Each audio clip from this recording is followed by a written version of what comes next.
Wow, at the end of October, here we are. It's been a blur and a water trine just blur for me. I don't know about you guys out there, but water element, this grand water trine, Mars and Scorpio, Jupiter in Cancer, Saturn in Pisces, Neptune in Pisces. What a dreamy flow of time. I've lost track of days here, actually. Some this week and even into last week of just what is even happening. It's this very watery blur. Beautiful thing about astrology is that the elemental assignments and the elemental description of the transiting sky can often very much match what we experience. It's just a beautiful way that the symbol set with the elements matches our reality. And the thing about the elemental theory, this goes back even before the invention of horoscopic astrology in the great Greek world. The ancient Greek philosophers, 500 years before the Common Era, were describing elemental balances and the way that reality is created from the elements. And so, we're tapping into streams of thought and streams of reality description in astrology, in horoscopic Western astrology, that predate it. And that's one of the beautiful things about this astrological system we have, is that it's a combination. It emerges out of several streams of thought and the Hellenistic period to become what we have today, which is that you have 12 houses, 12 signs, and the planets that we use, the elements, these things are all still extant. The astrology has been quite consistent, actually. I know a lot of times people think that there's these leaps or astrology, changed and morphed, but the core features of it actually have been consistent, have been retained. Anyhow, I want to talk a little bit here about November 2025, because we have this kind of lackadaisical, dreamy water element accentuation that's a huge part of the moment. That's all going to begin to shift here, and the main theme in November 2025 is that fire takes over in terms of Sagittarius. Mars will enter Sagittarius on the 4th. As soon as Mars enters Sagittarius, we begin losing the focus on the water element. That's going to remain until February, when Saturn leaves Pisces, Jupiter's in Cancer, all the way until next June. So there's heavy water energy still. But this grand water trine formation will begin to dissipate as Mars leaves and enters Sagittarius. What happens when Mars enters Sagittarius? It squares Saturn by sign, squares Neptune by sign. And so we're about to have a little bit more of a chaotic energy in November. And so prepare for that. That's the theme of this video, is November is chaos. The Sagittarian is fiery, it is self-orientative, it's exploring to discover the self, it's exploring on behalf of the self, it's basically getting fired up and then going on an adventure. That's one way that the Sagittarian can be deployed.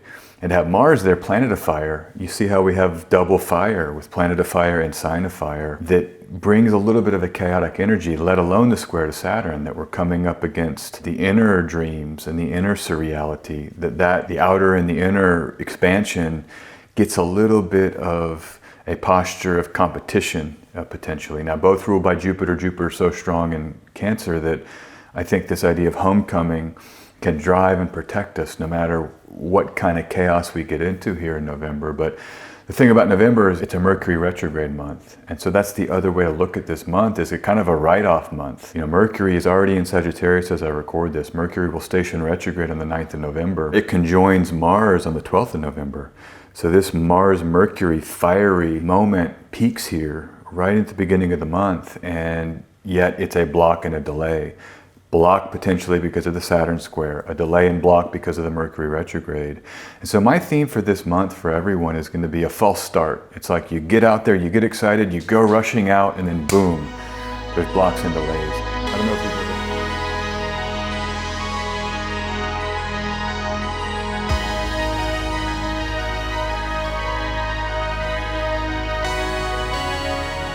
I'm sure a lot of you have traveled, but sometimes you get packed, you get ready to go, and then you get there and there's just blocks and delays. I had a trip like that earlier this year. I went to Prague, and boy, the trip went horrible. I left early. I was like, I'm not going to even stay here because the hotel was bad and they wouldn't give me a refund. It was just a strange experience where I tried to go, but I was blocked. And I think that's a way that November may unfold for a lot of us, is that this kind of false start. The other thing I just want to say is that when you get to the end of the month, then what's exciting about it is that when Mercury stations direct on the day before Venus enters Sagittarius, on the 30th, Venus enters Sagittarius. So it clears its trip through the underworld in Scorpio, which is also here this month. Venus enters Scorpio is on the 6th of November. So it's having to basically go into the depths and explore the real truth of all the fun it had in Libra. But see, it's the end of the month. And that's the other just kind of high level piece here, is that this month concludes with a lot of forward movement to send us into December. Mercury stationing direct on the 29th of November in Scorpio, Venus entering Sagittarius on the 30th of November, leaving this kind of depth of discomfort in Scorpio that it spends a lot of the month. My theme here for you guys is kind of let this be either a false start or a write-off month, where you can just kind of not try to get too excited even though you're going to be wanting to, and let it all sort of settle and come, naturally maybe, and with more potency for December. And any retrograde of Mercury, plan, prepare, review, analyze, think, wait, all of those things are 100% part of the November moment. And then the final thing I want to just say is that the dance of the Sagittarian and the Scorpionic, because Venus is in Scorpio most of the month and then enters Sagittarius at the end of the month. Mercury is in Sagittarius all month, but stations retrograde on the 9th and then re-enters Scorpio. On the 19th, Mercury's back into Scorpio. So one way to look at this month is that we get excited and we're out there trying to start some things with this Sagittarian. We have to wait. It's a kind of a false start. It's a block and delay. And then we have to go back to Scorpio, where Venus is with Mercury, and go back and say, hey, what's our true self? What's our true motivation? What are the true sort of emotional depths of our lives? And rework those a little bit here. And then at the end of the month, when Venus leaves Scorpio, Mercury will leave Scorpio in December, first little bit of December, I think it's the 11th. We've done that work here at the end of 2025 to get very clear about what our motivation for action is, Scorpio, who we are at a deep level, clearing out pain that's deeply embedded in us, and moving then into December, January, February, setting ourselves up, I think, really, really well to hit the ground running in 2026 and the very fiery nature of that year with Neptune and Saturn in Aries together in February 2026 and conjoining there at the end of November. So that's how I would think about this month, guys. Pause, delay, review. If you're getting excited, just know there could be some false start energy, and we're preparing to go back over who we are, what are the depth of who we are, what that is, so that we can hit the ground running in December and into next year. So that's a November 2025 video. Everyone, I hope you have a great month, and I'll be back here. More videos. I've just been in a Lackadaisical Grand Water Trine haze, and so I'm just coming back online a little bit, hoping to get back into groove with making more videos. This one's my November offering for this month, so take care out there. Patreon still going strong, a lot of videos there, regular updates, weekly videos there, live stream once a month where we're doing learning practicums and analyzing charts together. It's really fun over there, so check that out if you're interested. Link is in the description for that. Subscribe here if you're not subscribed. I very much appreciate that, and I'll talk to you real soon here. More updates soon. Peace. Bye-bye.